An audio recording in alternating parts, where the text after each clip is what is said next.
Sometimes the smallest shift can lead to the biggest change. For many older adults, a fall isn't just a stumble. It can be the beginning of a long, painful journey. A single misstep may cost weeks in recovery, confidence lost overnight, and in some cases, permanent loss of independence. What's even more heartbreaking is that most falls are preventable. And the answer, surprisingly, isn't found in high-tech gear, fancy shoes, or expensive therapy. It begins with how we walk. The way we walk, our posture, our pace, our presence changes as we age. And yet, few people ever think to question it. We learn to walk as toddlers, and most of us never revisit that learning. But for seniors, walking isn't just about getting from one place to another. It's about balance, control, and quiet strength. And today, a simple yet powerful walking trick is helping thousands of seniors reduce their risk of falling dramatically and regain the confidence to move freely again. It all began with a quiet observation made by a physical therapist named Erin, who had worked with older adults for over 25 years. She noticed something subtle yet profound. The seniors who walked with intention, not speed, not force, but intention, were falling far less than others. They didn't rush. They didn't shuffle. They didn't lean too far forward or trail too far behind their own center of gravity. They walked like they meant every step. That realization led her to develop a small daily routine that she began teaching her patients. Not exercises, not drills, just a mindful walking habit that required no equipment and barely 10 minutes a day. The result? Fewer falls, stronger legs, more confident strides, and, most importantly, people began reclaiming the joy of movement, the quiet dignity of walking through the world with assurance. In this series, we'll uncover what that walking trick is, how it works, and how you can start using it in your own life or help someone you love do the same.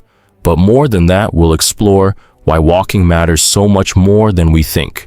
Because every step is a metaphor for how we face life itself. Are we grounded? Are we steady? Are we aware of where we're going? Are we present in how we get there? You don't have to be young to be strong, and you don't have to be fast to be powerful. What you do need is awareness and a willingness to walk with purpose. That's where we begin. It begins with the feet, not the knees, not the hips, and certainly not the back. The trick Erin taught her patients was to slow down and reconnect with the ground beneath them, to imagine their feet not just stepping, but sensing. Each time they moved forward, they were instructed to place their foot, not just drop it, to feel the entire sole, the heel, the arch, the ball, and then the toes make contact with the floor like a gentle landing. The term she coined for this was conscious stepping. With conscious stepping, each step becomes a full-body event. The spine aligns, the shoulders relax, the chin lifts just enough to open the airway. The core gently engages not to brace but to support. And perhaps most importantly, the mind stays present. No racing thoughts, no looking back, no mental lists. Just step sense, breathe, repeat. The simplicity of it is what makes it powerful. Many falls among seniors happen because of distractions, mental or environmental. We walk without thinking. We look at our phones. We carry too many things. We talk while navigating stairs, but conscious stepping demands presence, and in presence, stability is born.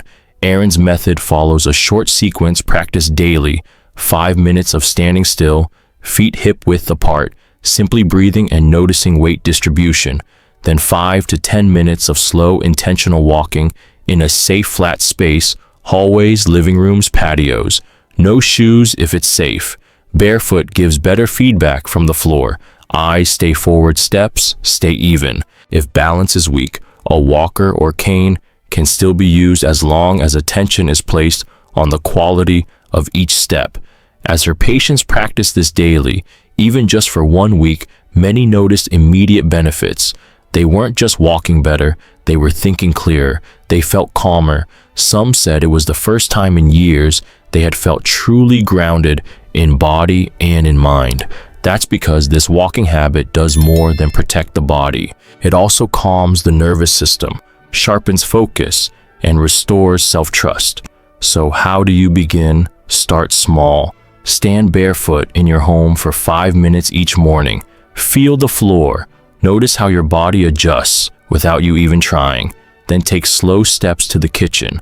Don't worry about the number of steps, just the quality. Walk like you're balancing a cup of tea on your head. Stay upright but soft, steady but relaxed. If you can do this twice a day, set an alarm. Make it a ritual like brushing your teeth. This isn't a workout. It's a return to your body, a return to mindfulness, a return to dignity. What's most encouraging is that this works for almost everyone. You don't need perfect health. You don't need to be flexible. You don't even need to walk far. You just need to care enough about your body to give it attention. Conscious stepping is not just about staying upright, it's about waking up. It's about transforming something as routine as walking into a daily ritual that nourishes every part of your being. When practiced regularly, this mindful movement becomes a foundation for not just physical stability, but emotional calm, cognitive clarity, and even digestive rhythm. Because the truth is, everything in the body is connected, and the body, at its core, wants to move in harmony. Take sleep, for instance. Many seniors struggle with falling asleep or staying asleep through the night. Tension builds up during the day, sometimes from physical discomfort, sometimes from emotional fatigue. But a short evening session of conscious stepping, done barefoot on a soft carpet, or even just in socks, slows the mind and body down.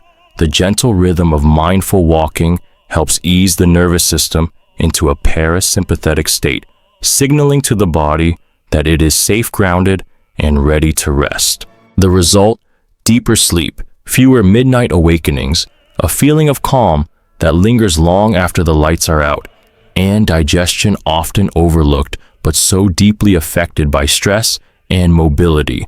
Regular movement helps maintain digestive function, but conscious movement enhances it.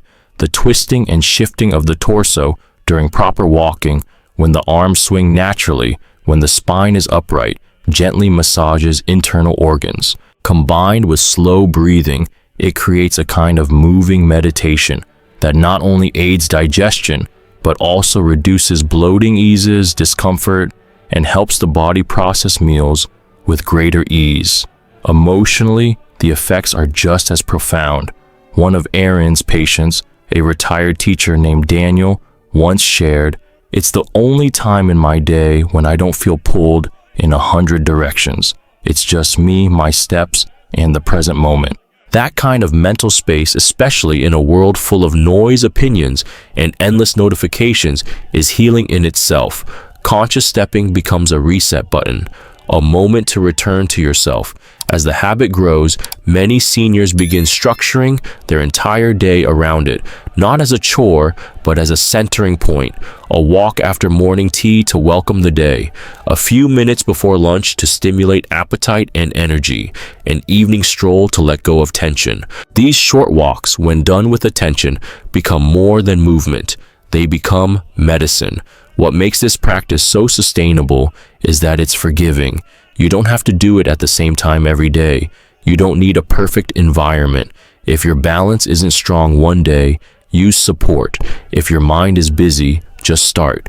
You'll be surprised how often peace catches up with you once you begin. In the final part of this series, we'll explore how seniors around the world are using this practice not only to avoid falls, but to regain a sense of independence, confidence, and joy. Because conscious stepping isn't just a physical skill, it's a mindset.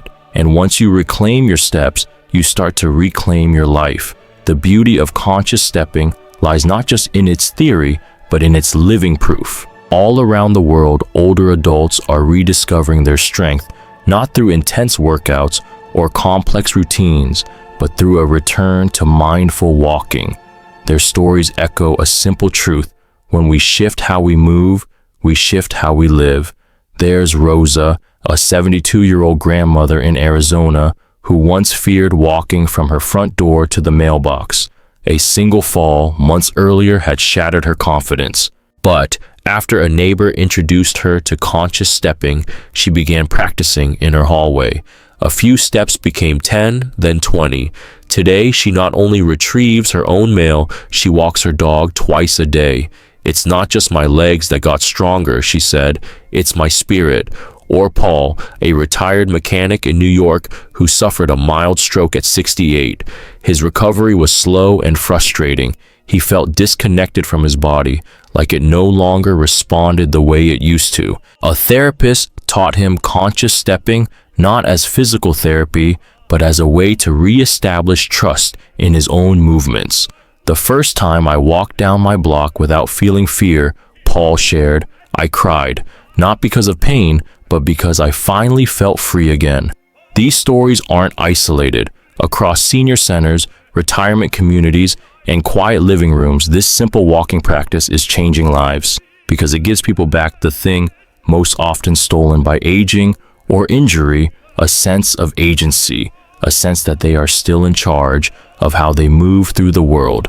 One particularly powerful story came from a small community in Oregon where an entire walking group of seniors adopted the practice together. What began as a weekly walk became a daily ritual. They supported each other, reminded one another to slow down, breathe, and step with care. And over time, they not only became more stable, they became more connected. "We came for balance," one participant joked, "but we stayed for friendship." That's the real magic of conscious stepping. It's not just about preventing falls, it's about rising into life with presence and intention. It invites us to take every step as a vote for vitality, for confidence, and for trust in our bodies. And this journey doesn't require perfection. There will be days when you forget, days when you rush, days when your body aches. That's okay. The practice doesn't judge. It simply waits ready whenever you are to walk you back into yourself. So whether you are just starting or rediscovering your footing after a setback, remember this: your steps still matter. They always have. And the ground beneath you, it's not your enemy, it's your partner. All it asks is that you meet it one step at a time. Thank you for walking this path with me. If this message resonated with you or someone you love, consider sharing it, because sometimes the most powerful things we can offer others aren't grand gestures, but steady footsteps, walked with care and shared with heart. Don't forget to like and subscribe to the channel so you won't miss the upcoming exciting videos.